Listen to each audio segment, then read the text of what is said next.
We turn now to a question from a listener in Worcester, Ohio, who says, "What is your understanding of Isaiah chapter 26, verse 20? It seems to me that it's making a reference to the rapture. I even heard one pastor interpret it in such a manner.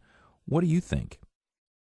Let me say that if certain simple principles of Bible interpretation were applied today, we wouldn't have all of this fuzzy thinking and wild interpretations of Scripture.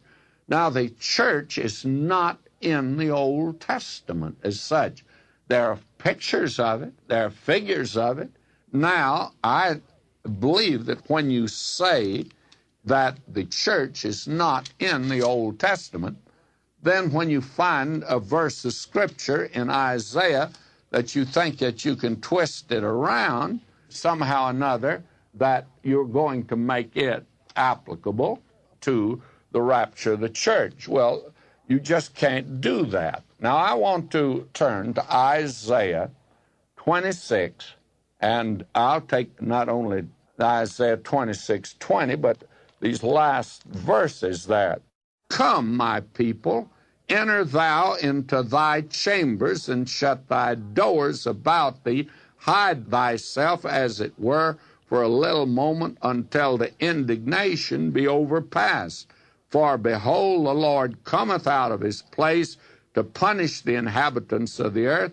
For their iniquity the earth also shall disclose her blood, and shall no more cover her slain."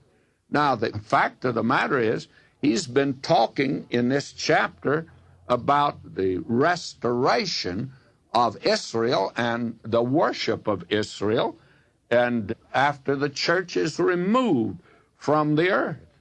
And so when he says, "Come, my people," he's talking to a certain people. And who's he been talking about in Isaiah 26? In fact, who's he been talking about in all of Isaiah? It's been Israel, you see.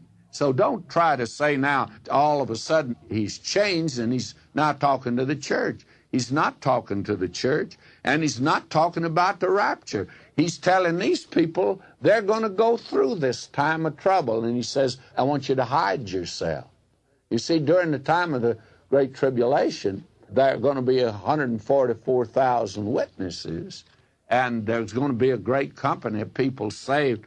A great many of them are going to hide themselves because they're going through the Great Tribulation. This has no reference at all to the rapture of the church. And then it speaks of the Lord coming.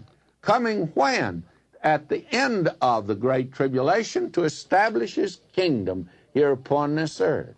So that you've got an altogether different situation here, and I'm very sorry that my brother and very good friend took the interpretation to mean the rapture of the church, because I know that he's a very excellent preacher, but I guess that they all can't agree with me, and so we just have to hope that they will all see like I see. But the interesting thing is, someday we're all going to be in agreement, and not only will they be changed, but I'm going to be changed too. And so may I say to you that maybe we ought not to be so dogmatic in certain areas, but I do know that this particular passage of Scripture is a repetition of actually what he's been saying in this chapter here. And in view of it, he tells the people to hide themselves.